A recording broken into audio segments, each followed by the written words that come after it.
In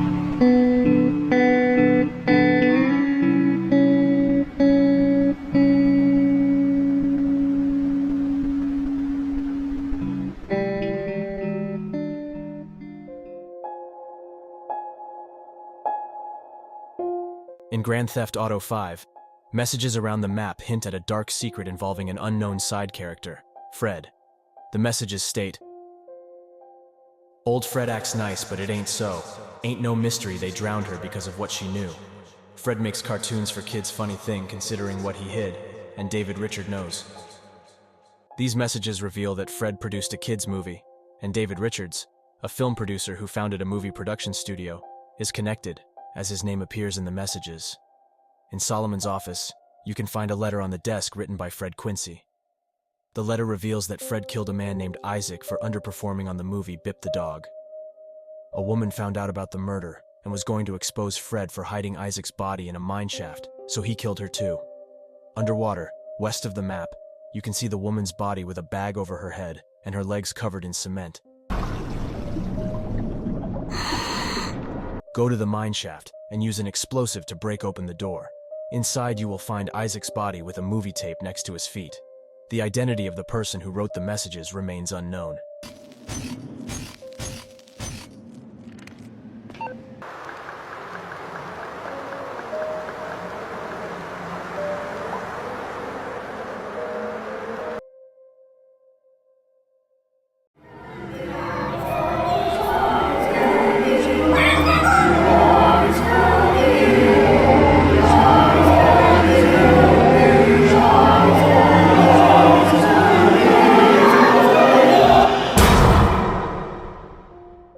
Squirrel Stapler is an indie FPS game that creator David Szymanski describes as a small game hunting simulator for PC and Nintendo Switch.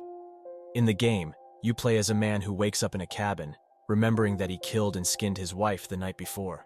He believes her corpse has become ugly and rotten due to flies and wishes she were beautiful, like the squirrels in the woods. He sets out to hunt squirrels to staple them to her body and make her beautiful again. A message on the cabin states that in 5 days, God is coming. As you continue to hunt, a countdown appears on the top of the screen on the 5th day. When it reaches 0, you hear creepy voices chanting, "God is here."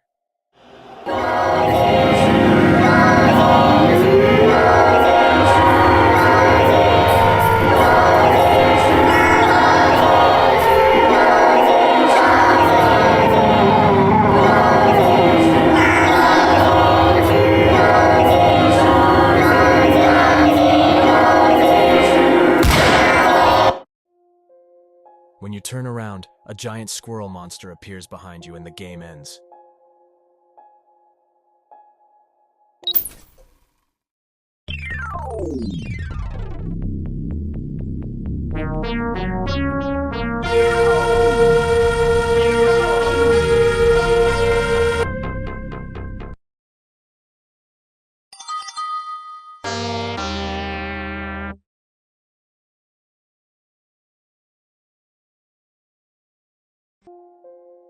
Sonic CD is a 1993 platform game for the Sega CD console.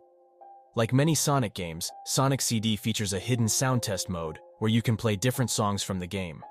To access this mode, press the button sequence down, down, down, left, right, A. In the sound test, enter the code PCM12 and DA25.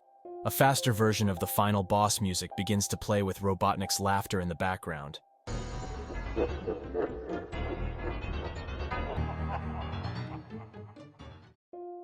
The eerie song is accompanied by images of Sonic dressed as the landscape designer Mazin, who likes to include himself in the games he works on.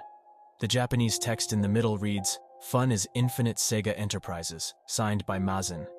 The Easter egg was never removed, and is included in newer versions of the game like the Sonic Gems collection.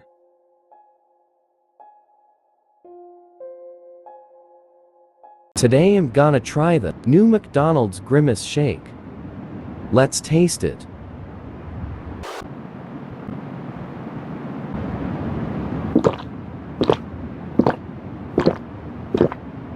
That's pretty good.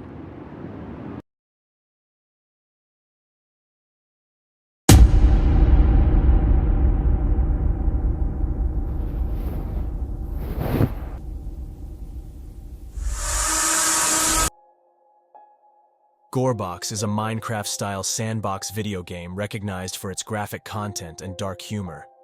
It enables players to interact with a variety of objects and characters in a violent and chaotic setting, allowing activities like dismemberment and physics experimentation. The game is particularly famous for its exaggerated gore. In earlier versions, players could type /"what are you doing" to trigger a jump scare.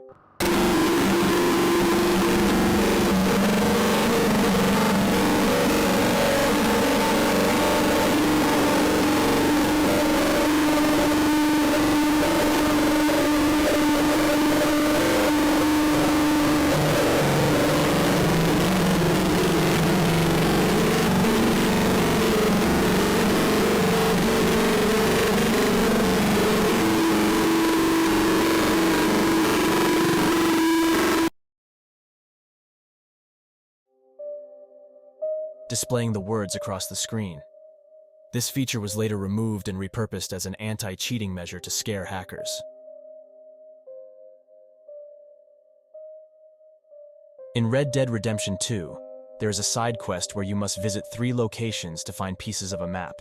The first location is under train tracks, where you find a headless and legless body hanging, with a message saying, "Look on my works." The first piece of the map is in the mouth of a severed head nearby. The second location is on a large rock with another decapitated and legless body. This message says, "Do you see?"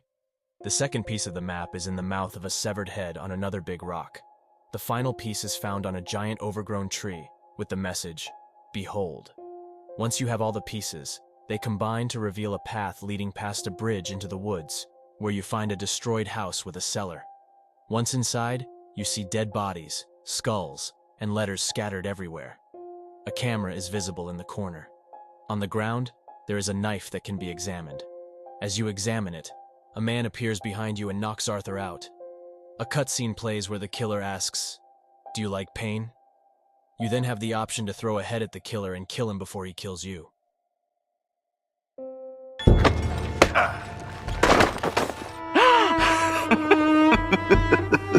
Have you come for me?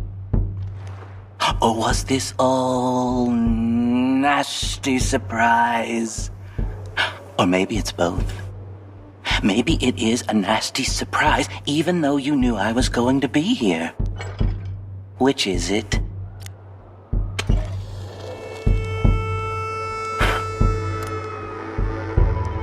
You should think about that. Save yourself thinking about what's about to happen. Now, I'm not going to lie. It's not going to be nice and fun. I mean, it'll be fun for me, but it won't be nice for you. At least, no one's found it nice so far. Maybe you'll be the first.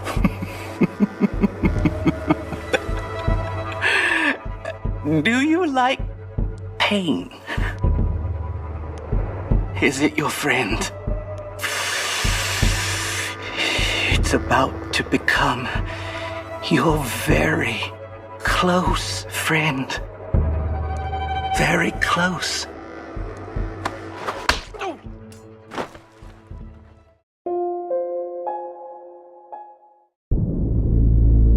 Beginning your descent.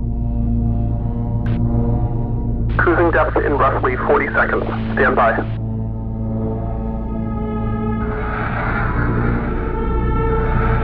I'm seeing some voltage irregularities in the instruments, so keep an eye out for sparks or flames or anything like that. Approaching maximum depth. The hull's feeling it, but it's still holding strong. Closing porthole shielding.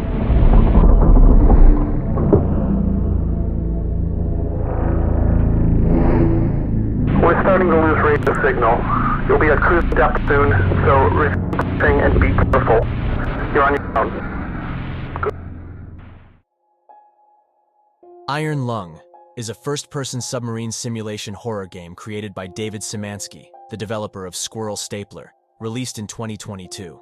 The player controls a convict exploring an ocean of blood on a desolate moon in a claustrophobic submarine, where the only way to see what's in front of the submarine is by taking black and white photos.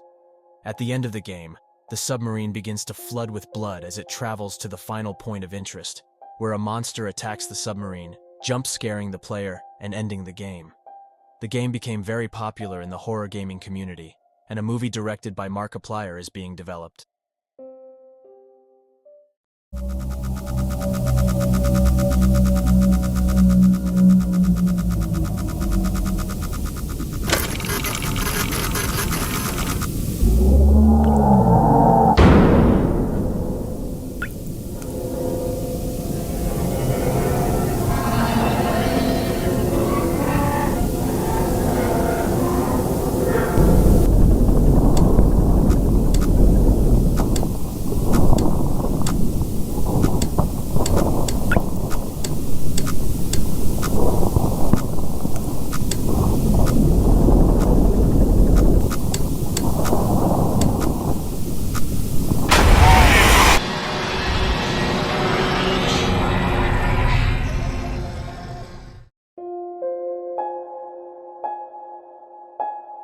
Lost in Vivo is a first-person horror game focused on claustrophobia, developed by Akuma Kira for PC in 2018. The story follows you as you walk with your service dog, which is suddenly forced down a storm drain and into a sewer.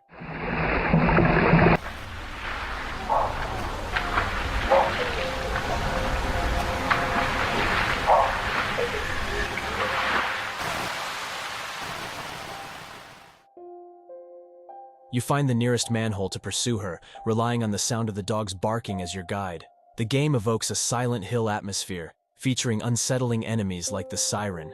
The Siren is a massive, crawling humanoid creature with large hands and an exposed nasal opening, lacking eyes and instead having two horizontal mouths that are always smiling.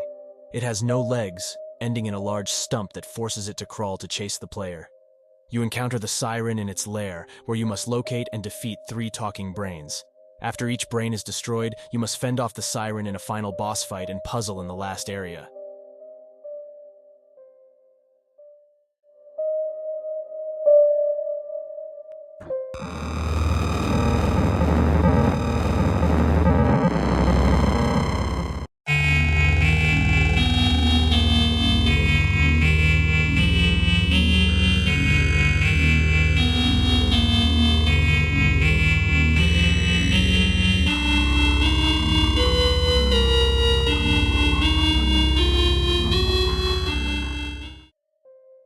Tenebris Somnia is a 2D 8-bit survival horror adventure game developed by Andres Borghi and Tobias Rushin for Windows PC. The main character you play as is haunted by recurring nightmares about her ex-boyfriend Ivan being killed by horrible creatures. And after she's unable to make contact with him to relieve her fears, she decides to use the key she still has to their old apartment to investigate matters herself. The game is known for having live-action cutscenes with real people, instead of the traditional game cutscenes. The game doesn't tell you about these cutscenes beforehand, which confused and scared players in their first playthrough.